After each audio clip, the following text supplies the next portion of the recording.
Assalamu alaikum and good greetings. So today I'll be watching a video titled Qur'an Refutes Atheism in Less Than 10 Words. This is by Many Prophets One Message channel. This is the first video I'm watching from this channel. But it is recommended by YouTube, and I'm interested to know how is Qur'an refuting atheism in less than 10 words. Without further ado, let's watch. The argument from dependency can be used to make an irrefutable case for God's existence. It goes like this. Everything we observe in the known universe is dependent. When we say that something is dependent, we mean that its existence and the properties it has requires an explanation outside of itself. To argue otherwise is to imply that these things gave rise to themselves. This is like saying that something both exists and does not exist at the same time, which is obviously an absurd proposition. A good example to help demonstrate this principle is a triangle. The triangle's property of the number of angles cannot vary. It can never be anything other than 3, because triangle means having 3 angles. So by its very definition, a triangle is a thing that has 3 angles. This property of having 3 angles is explained by the very existence of there being a triangle. By contrast, the triangle's property of colour can vary. Similarly, the lengths of its sides can also vary, as they can be longer or shorter. The size and colour of the triangle are properties that are not explained by the mere existence of the triangle. Hence, triangles in the physical world are dependent things, because we must look to an explanation that is external to the triangle in order to explain its existence. If we apply these same principles to the universe, then we come to the conclusion that it is dependent, because it too has properties that could be different to how they currently are.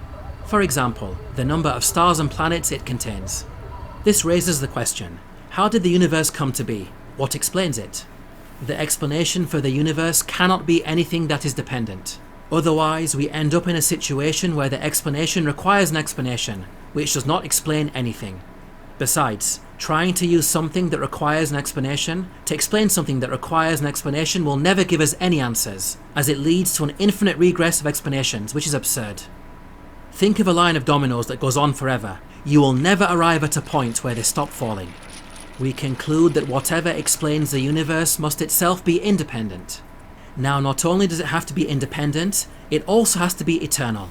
In fact, independent things are by their definition eternal. If they're not eternal, then it means they have a beginning, and things with a beginning need an explanation. That is to say, they are dependent upon something external to explain why they came into being. So how does the Qur'an relate to all of this? The 112th chapter of the Qur'an defines this independent, eternal existence as Allah. قُلْ هُوَ اللَّهُ أَحَدٌ. Say, He is Allah, the One. اللَّهُ الصَّمَدُ. Allah is He on whom all depend.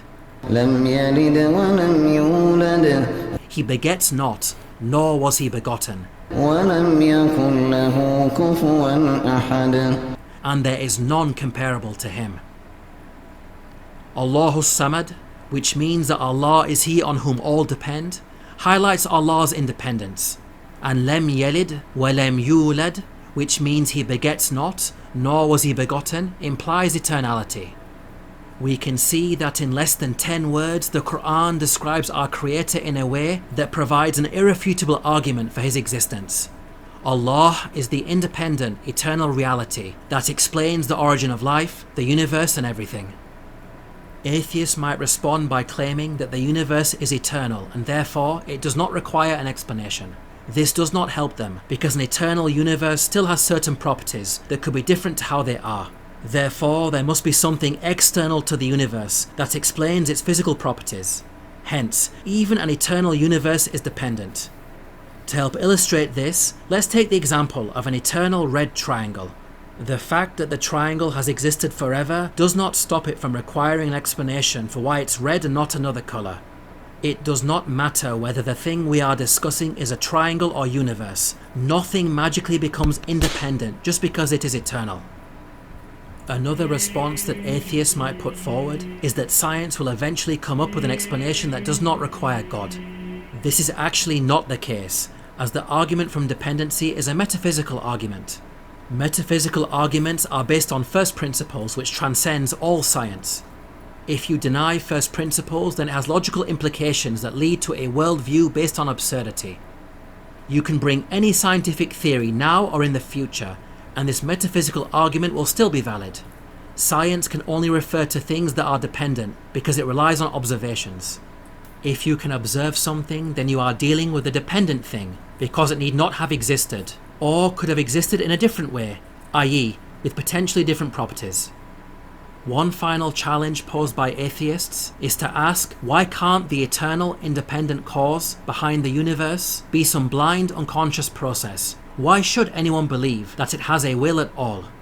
In response, simply put, since the universe could have been otherwise, then it stands to reason that a decision maker is required to determine its existence from non-existence and decide which properties it has out of other possible properties. The ability to choose is the characteristic of a being that has a will and is fully conscious. This independent, eternal being that chose to create is whom we Muslims call Allah. To learn more about the miracles of the Qur'an, please download your free copy of the book, The Eternal Challenge, at the link below. Okay, interesting. So there is a link to give that you can. Okay, so this is interesting because the title relates to the Quran, and but it is actually first laying out the argument, right? The logical argument that you know, regardless of any religion, you know, philosophically analyzing this, you can reach to a certain point, and the verses from Surah Al-Ikhlas, Qul huwallahu ahad, Allahus samad, lam yalid wa lam yulad wa lam yakul lahu kufuwan ahad. You know, the second and third verse, actually, if you understand the implication, it means that it is, I think, one is independent and second is eternal, right? So it is interesting because rarely that surah is elaborated in that way, I would say, right?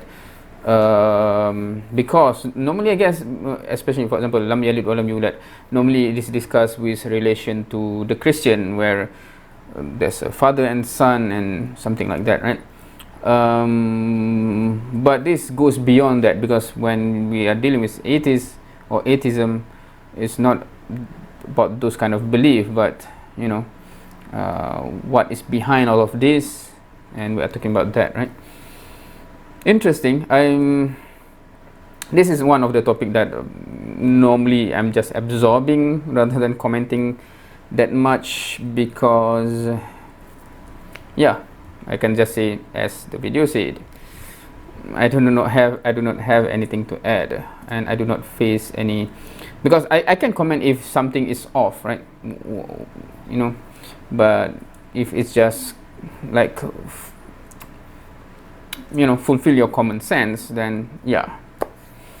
What do you think? And I'm not sure, because I haven't had any comments that clearly come from an atheist before, so I'm not sure whether any atheist watch my video. But if you are, what do you think about this argument? Because I'm interested, because I think for those who watch my video normally from Muslim and Christian background, so both of this group already believe in a God that creates all of this, right? So we do not have any challenge about, you know, this the claim that this universe is being created or was created.